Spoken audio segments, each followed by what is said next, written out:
Pues ya Bueno, estamos con Rocío y me han hecho un pequeño spoiler y me han dicho que probablemente lo que nos vienes a contar hoy me va a gustar especialmente. bueno, yo creo que sí. Bueno, no lo sé. A ver qué tal queda, Bueno, chicos. Esto es dentro un de que... experimento, esto es un experimento y veremos a ver qué tal funciona. Pero la semana pasada hablé de un libro, El niño filósofo, que está enfocado para niños, para hablar, debatir en las aulas y en las familias. Entonces está pensado en una serie de cuentos, que los cuentos traen metáforas, y luego también una serie de, como de actividades, ya sea con arte o con juegos, que lo que mi idea es pues traerlas aquí y que debatamos, reflexionamos sobre ese tema. Bien, Entonces, perfecto. el primer filósofo que recoge en el libro son 12 filósofos y el primer filósofo es sobre Platón.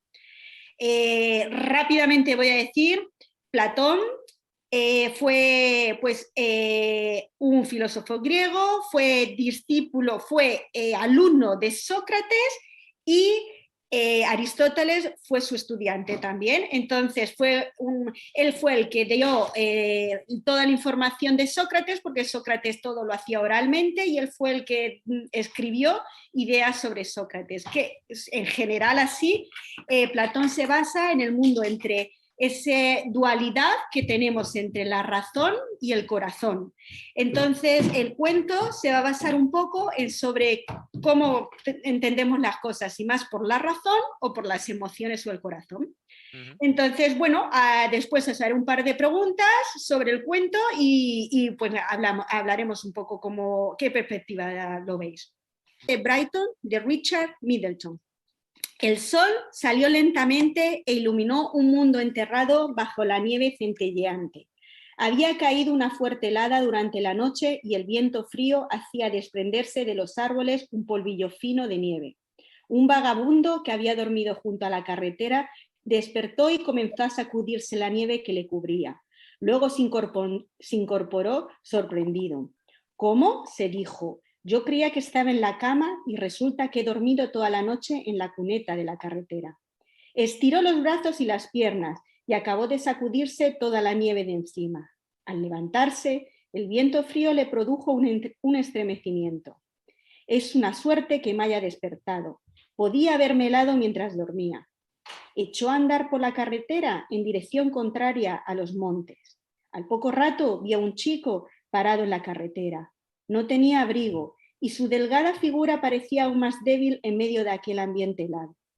Si no vas demasiado deprisa te acompañaré un trecho, dijo el muchacho.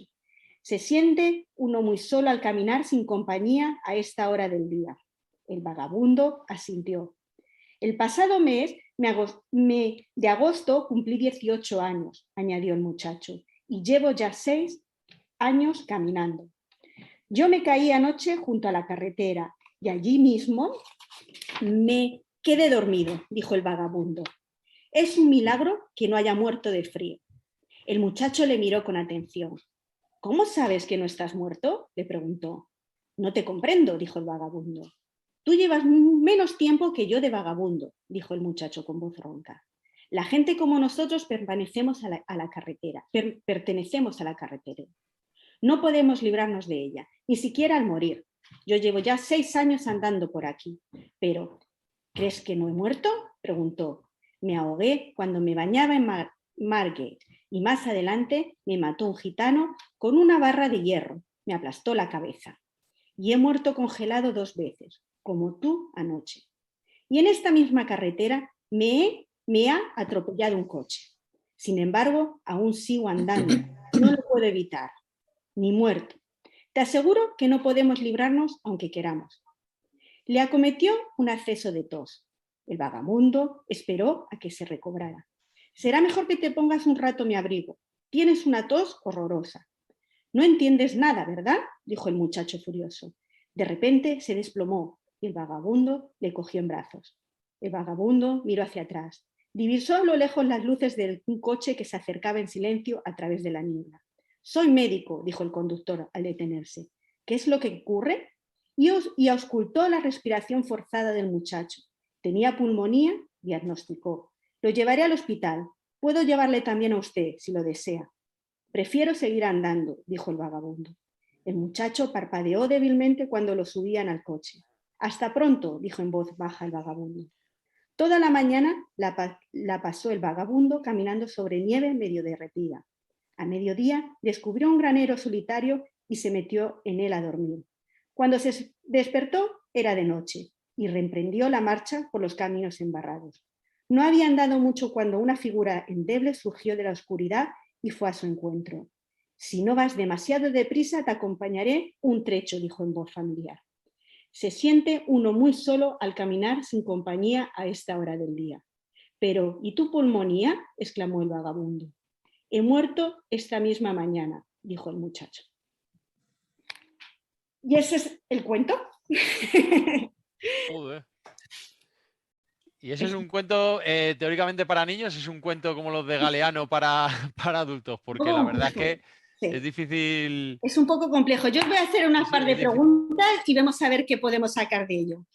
La primera pregunta es, ¿basta desear que todo vaya bien para que vaya bien? Se supone que en el cuento él desea pues seguir siendo vagabundo, él desea seguir teniendo su vida, pero sin embargo pues a lo mejor no lo consigue.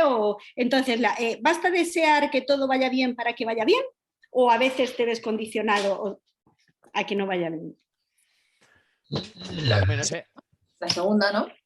O sea, la verdad que el cuento de mí me ha resultado un poco complejo. Al principio sí que lo entendí un poco, o sea, hilándolo con Platón, que sale el sol, o sea, y que se supone que da luz a la caverna, que es donde vivían el vagabundo y el chico, y por ahí puedo entender un poco esa idea platónica de que la luz hace un poco, o sea, es como cuando estás en la caverna, el mito de la caverna, que vives de espaldas a las ideas, pero luego esta parte de la pregunta que haces, no sabría muy bien contestar, cómo contestar en función de este libro. La verdad que, hombre, podría contestar un poco en función de mi experiencia personal, que no vale solo pensar que las cosas van a ir bien para que vayan bien.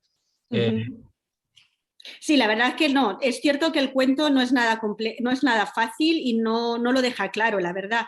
Pero bueno, yo voy a intentar seguir un poco las siguientes preguntas y a ver si podemos seguir, no sé, avanzando un poquito más sobre esta idea. ¿Crees que el protagonista está loco?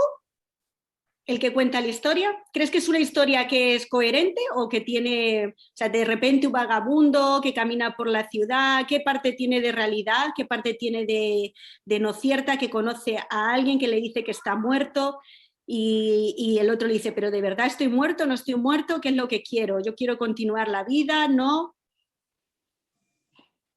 Sí, es que a mí me parece una historia surrealista, o sea, no me parece una historia que esté basada en la realidad, por lo tanto no puedo juzgar que esté loco, porque parece como si fuera un sueño de estos recurrentes en los que alguien muere pero luego está vivo, o de pronto es una persona y cuando lo vuelves a mirar esa persona es otra. Entonces, no sé, me parece más ese tipo de fantasía. Es una historia metafórica y quizás tiene un poco que ver con eso, o sea, que es una historia de la caverna de Platón, de espaldas a las ideas, de espaldas a la realidad, ¿no? Y que por eso es una historia un poco oscura, un poco confusa. Sí, bueno, la verdad yo es no que juzgaría que está loco, porque es que no Yo juzgo tampoco que es podría una juzgar persona eso. que viva en un mundo real.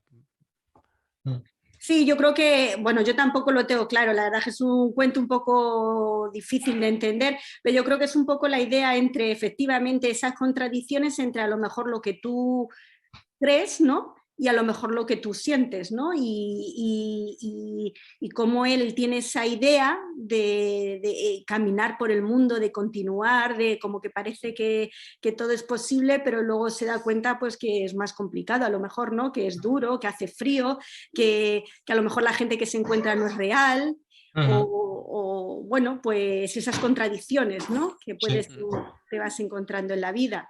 Pero bueno, que es complejo, ¿eh? O sea, a mí también me parece... Para un niño es muy complejo, ¿no? Sí. O sea, es muy difícil porque... Sí, bueno, no infravalores a los niños, ¿eh? Lo que pasa es que a veces tenemos un prisma, yo creo, como adultos que intentamos racionalizar las cosas, y yo creo que este es un cuento, de hecho, que a un niño tampoco le parecería tan extraño. O sea, creo que a lo mejor es más complicado para los adultos, que tendemos a racionalizarlo todo, a intentar buscar una explicación y quizás para un niño lo ve de una forma más de fábula, más de cuento. O sea, que puedo entender que aunque sea complejo, puede encajar para un niño. Bueno, de hecho, que una de las preguntas es, ¿dirías que el protagonista del cuento es racional en sus deducciones o no? Claro, ahí estás hablando entre, ¿lo ves que este cuento es algo racional o es metafórico o es totalmente irreal? O sea, ¿qué parte tiene de verdad y qué parte tiene de no? Entonces, tú, ¿cómo lo ves? De hecho, yo a veces me acuerdo de una historia que nos contaste tú, que los niños hasta los 7 años no son capaces de diferenciar realidad y ficción, ¿no? Y que por eso hay películas que, aunque no son violentas, ponen no recomendadas para menores de 7 años. No es porque sea violenta o tenga escenas que sean agresivas, simplemente es porque no van a ser muy capaces de entender que lo que está sucediendo en la película es una ficción, sino, y eso les puede un poco desubicar, ¿no? Y a mí me pasó con el mito de la caverna cuando empezamos a estudiar filosofía en el instituto y claro, nos contaron el mito de la caverna y yo no era capaz tampoco con esa edad, con 16 años o por ahí, de decir, oye, que es que lo que me estás contando es una metáfora de lo que puede ser el mundo de las ideas o de lo que puede ser conceptos que no son materiales, que pueden percibirse por los sentidos, como pueden ser la felicidad, el amor, la justicia, y que solo la realidad está en el mundo de las ideas. Entonces, claro, cuando te cuentan el mito de la caverna, dices, o sea, a lo mejor hay gente que lo pilla ya con 16 años, la metáfora, y tal, pero a mí me costó muchísimo. Entonces, ya te digo, esta historia, ahora mismo, yo para hablar de ella, necesitaría leérmela a lo mejor otras 2 veces porque No, está claro. me cuesta mascarla porque es muy confusa, vamos, para mí. Sí, Y seguro que luego, una vez que la entiendes, dices, vas pillando, pues como me pasó con el mito de la caverna. Ah, que cuando habla de las sombras, cuando habla de salir fuera y volver y contar la realidad y los otros no le creen, ya entiendes la metáfora. Yo creo que esta historia está en ese plano, ¿no? De una metáfora. Sí, yo creo que lo has explicado muy bien. Yo creo que es eso. Sí.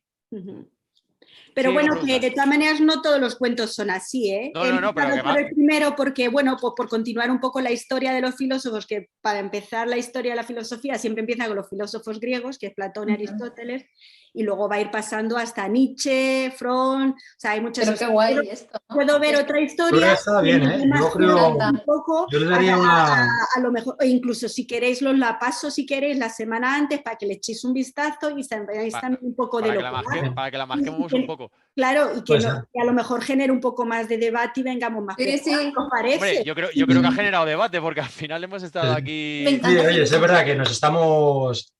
Pero vamos, que lo vamos viendo, ¿eh? Que como siempre esto es si apetece y mola. Sí. Me ha encantado, a mí me ha encantado la idea. ¿Y cuántos filósofos vienen en el libro? 12, son 12. 12, pues fíjate, tenemos aquí para formar... A final de temporada, sí. Un montón. ¿Cómo se llama el libro? El niño se llama El niño filósofo. Ah, son todos del niño filósofo. Pues me encanta. Sí, el escritor es Jordi Nome.